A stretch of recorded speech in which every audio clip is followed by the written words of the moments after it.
I'm gonna go ahead and say it. I think the F10 M5 is one of the best overall BMWs you guys can buy for the money. And in today's video, I'm gonna explain to you guys why.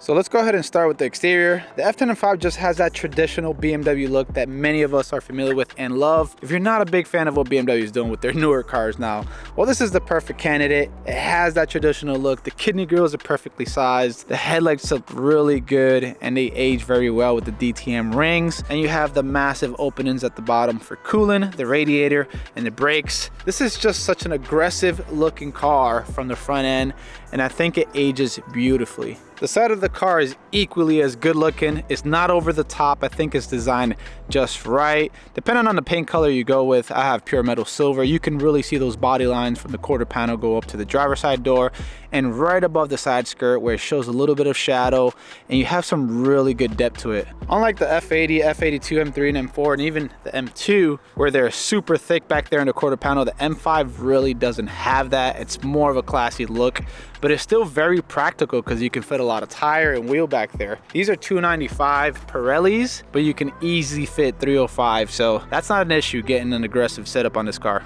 The rear of the car, just like the side, not overdone. Very classy, but still looks very, very aggressive. And again, it has that traditional BMW style that's gonna age like wine. It's such a beautiful car, especially once you swap out that stock diffuser for a carbon one like the one I had from 3D Design. Oh, it looks so good. One of my favorite things about this platform is that you don't really need to do anything to it to make it look good.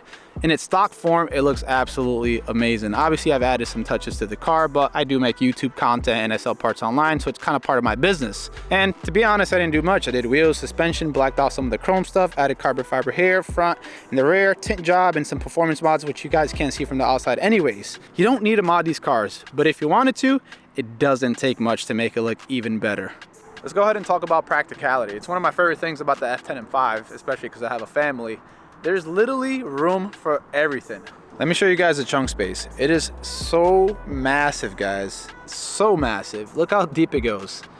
There's literally room for everything. Let me show you guys an example. By the way, do not try this at home. This is just for demonstration purposes. I'm 5'11", I weigh 192 pounds. I got my buddy Connor here. You're 5'9". 5'9". How much you weigh? 170. 170. Let's give it a shot.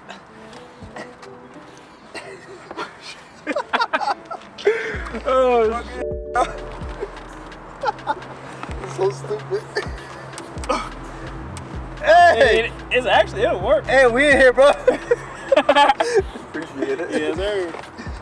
One of my other favorite things about this big body BMW is that there's plenty of room for different type of drivers.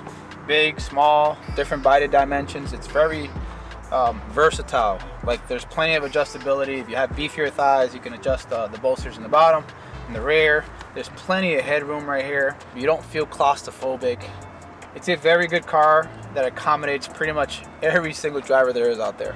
You got plenty of storage area here. This surprisingly fits a lot of stuff. You got a little cubby in here, which I have my FI exhaust module to control the valves.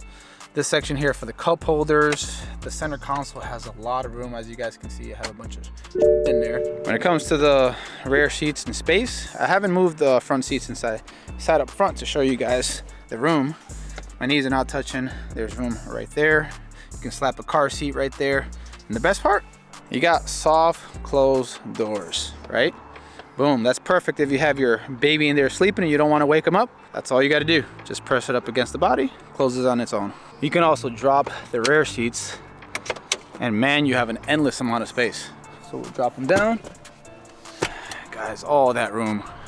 You can literally carry the biggest of boxes back there, which works good for me when I'm shipping out the products you guys buy from my website. Of course, we can't talk about the F10 M5 without talking about its engine. The beautiful S63 4.4 liter twin turbocharged V8. Despite all the negative stuff you see online about the S63 being unreliable, I gotta say that's pretty false, especially if you keep up with maintenance. This is the second F10 M5 that I've owned with the S63 TU motor, and I've never had an issue with this motor at all. Of course, the setup you guys see here is vastly different than when you're gonna see in a stock S63. The S63, plenty of power, sounds absolutely amazing. I'll show you guys an exhaust clip here in a second. And it's just an engine that out of my 7 BMWs that I own, this is probably my favorite one. on. And just like the exterior, the engine really doesn't need to be upgraded to fully enjoy, and its stock form is more than adequate, and it doesn't have a lot of the shortcomings that other BMWs have. The charge pipes on these don't really blow up, the intercoolers don't typically fail like the ones on the F80 and F82.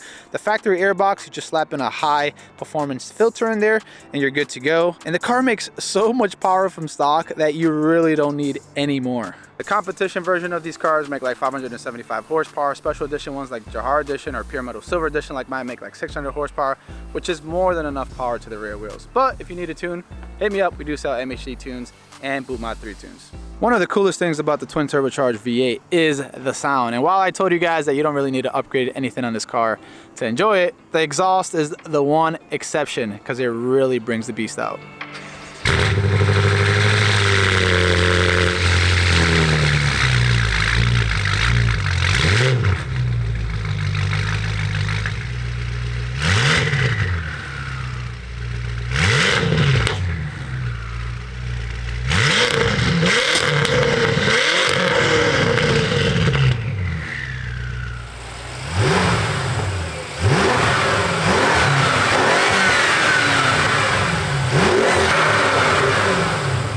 As far as daily drivability, this car is just, it checks every box except maybe fuel economy because it's a V8 engine. Other than that, if you drive pretty conservatively, you should be able to get 20 to 22 miles per gallon. But it's quiet, it's very comfortable. You switch on the active seats, get your butt massaged, and just enjoy the ride. Obviously I have an exhaust system, so it's a little bit louder in here even though I closed the valves. But it's just such a comfortable car to drive in. The seats just, they're like couches, but at the same time they're sporty.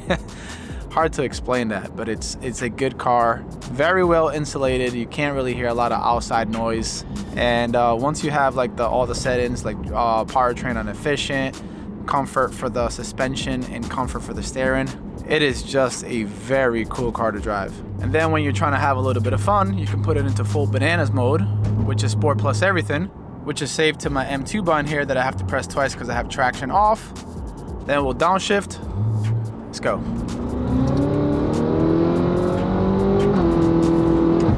Just like that, 100 miles an hour already. Insane. By the way, I don't recommend you guys drive this car with traction fully off unless you're very familiar and used to the car. The M5 needs to be respected. Guys, it's a lot of power to the rear wheels. I'm speaking to you guys, young drivers. You guys are not used to all this power. It is a car that you want to work yourself up to that point. Maybe in DM mode, but not traction fully off, especially not on second or third gear. To be fair, my car does have aftermarket downpipes and it is tuned. It makes like 650 horsepower to the wheel and like 700 torque. But I do remember my days with the stock power and it was still very, very powerful. One of the main reasons I think this is one of the best BMWs you can buy right now is the price point. You get a lot of car for the money. They've been hammered by depreciation, add the fact that the used car market is normalizing, and a car that was once unattainable by most people is now relatively affordable. Just take a look at some of the M5s that I was able to find on Facebook Marketplace. Some going for less than $30,000. And for the most part, they look clean and in great shape. According to the descriptions, maintenance is up to date and they appear to not have any issues. And the best part is that they look stock and not tuned or molested. Some are even fully decked out in options. Some come with black interior, my personal favorite, and even have some with prestigious white interior. You really can't beat it. I briefly mentioned that my car makes a ton of power because it's tuned, which kind of leads me to my next point. This car is highly tunable. You gain over 100 horsepower and 200 torque by just installing some aftermarket downpipes and an off-the-shelf tune that you can easily do from the comfort of your own home. Upgrade the turbos with subordinate mods and the car becomes a supercar killer in disguise. Just remember, you gotta be super responsible with all that power to the rear wheels. When it comes to power to money ratio, the S63 engine is hard to beat when it's properly modified with performance upgrades. Out of my entire collection, I would say the M5 is the one that gets the most attention. The Supra probably gives it a little bit of a run for its money, but as far as BMWs, you don't really see the F10 M5 on the road as much. Here in Orlando, I'll see one every 2 months, unlike the typical BMW 3 Series and SUVs that you see all over the place. This one really stands out, and if you want to be different, this is the car for you. I know a lot of you guys have been begging for more M5 content, so here's the scoop. Do me a favor, hit the like button, subscribe if you haven't already, and I'll get you guys some more content. Thanks for watching, everybody. I'll see you guys in the next video.